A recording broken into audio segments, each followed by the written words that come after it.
So my change project is about implementing surveys into the ER.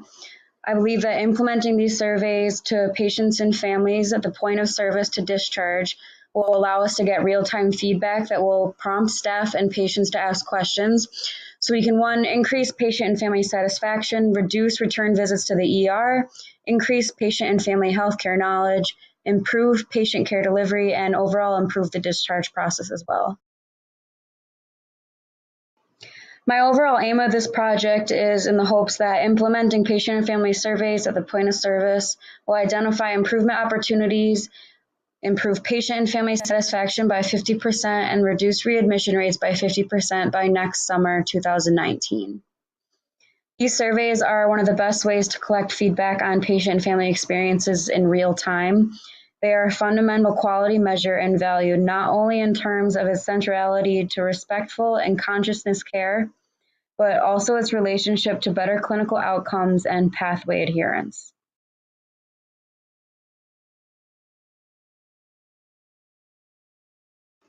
So the quotes on the screen are just some evidence supporting this project.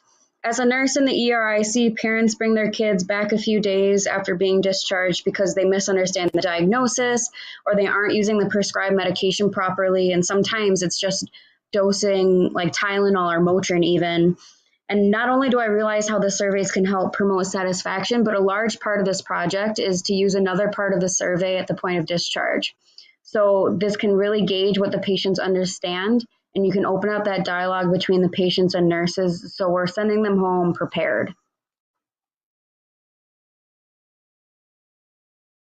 So when I started the project, I had some clearly desired outcomes.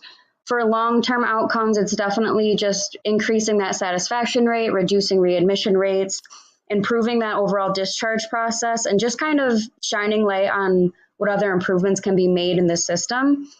But there's also some short-term goals that we don't have to wait that whole year for. It's kind of just making the nurses accountable, allowing the nurses to see that real-time feedback makes us more accountable, and we can change our patient care delivery right away, right from when we see those patient surveys and what they really said about our care. It just kind of allows us to stay accountable and apply it to our patient care right there and then. When implementing this project, I really worked closely with my nurse manager and my nurse educator. They helped me and approved my survey questions, and they helped me kind of figure out how it would work well in RER. I also got feedback from the healthcare team, mainly the other nurses, because they're the ones who are going to be most affected. The doctors and the MAs as well, but the nurses will be using them more often. When we first started the survey, I wanted them to be available in other languages. For now, though, all I could really do was English and Spanish, just because we deliver care to such a broad spectrum of other languages and people. So for now, English and Spanish was where we started. We implemented the surveys, and we had the triage nurses really giving them out to the patients, just so right for when they step into triage, they have those surveys and they can look over the questions and kind of start to really think about their ER experience and where they fit into those questions. Once the patients are back in the room, they also have the survey questions on the back that I really made a point to say to save them for the point of discharge. That way the patients can read over them as well. The patients and families can read over them as well.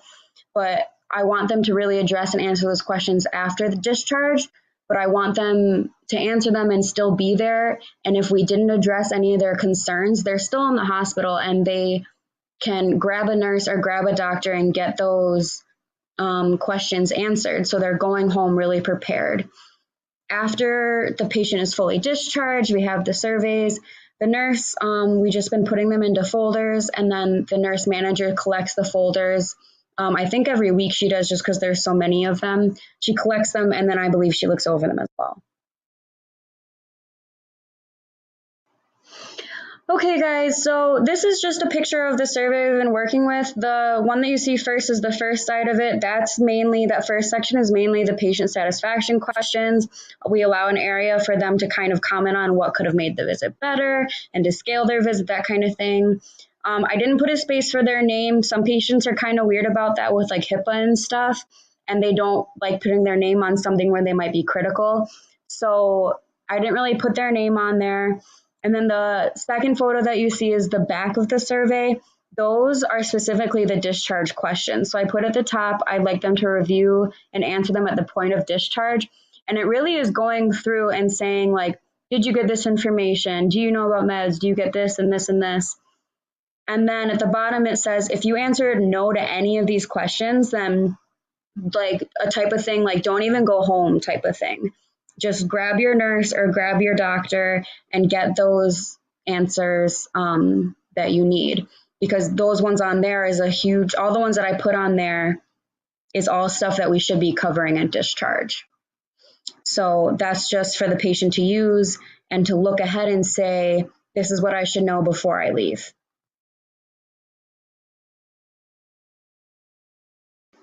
Starting this process out, I really didn't know what to expect. I definitely expected some hesitation and resistance just from the other nurses and my coworkers, just because knowing it's from school, I didn't think a lot of people would take it very seriously.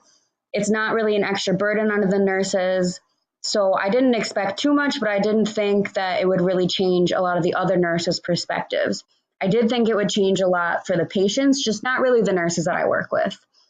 To my surprise, though, there was very little hesitations. It wasn't an extra task for the nurses to do. It was just something that was given to the patients and something that we could actively see so we can apply that to our practice right then and there. And I did get a lot of compliments on it. A lot of the nurses liked the questions and they did like seeing that direct feedback. It's something that you can like do a once over, do a quick look, and you can apply that patient experience to your next patient experience. Right, all within the same shift. My outcome measures on here, though, from when we were implementing stuff that I can't really apply right now just because it's so new, but definitely to measure patient and family satisfaction rates before and after implementation, and then measuring readmission rates before and after implementation as well, just to kind of see if it's really effective and going towards that big main aim. So unfortunately, I started implementing the surveys a little later than I had hoped. So I don't have a lot of the information on patient satisfaction rates or readmission rates now after the survey started compared to before. It hasn't really been going for a full month, but the biggest thing that I saw was those short-term goals. And even hearing back from the nurses, I feel like everybody's a little bit more mindful. I know personally, knowing that the surveys, knowing that the patients have the surveys, I'm more mindful to their satisfaction, their experience, and definitely at the point of discharge, I know what's on the survey, so I know that I need to answer those questions, not only obviously just for the survey, but because it's so important to send the patient back prepared. So I think I'm more mindful, and I know a lot of the other nurses have said the same thing as well. Aside from the nurses, I've noticed my patients asking me more questions. They're going over the survey, and even like I've seen patients look at the survey and kind of go down it and address those questions and ask me before I've even been able to start their discharge. So patients are asking more questions after the survey started, I've been noticing, and I'm kind of excited to see like just what the changes produce, like what's going to keep happening with the survey.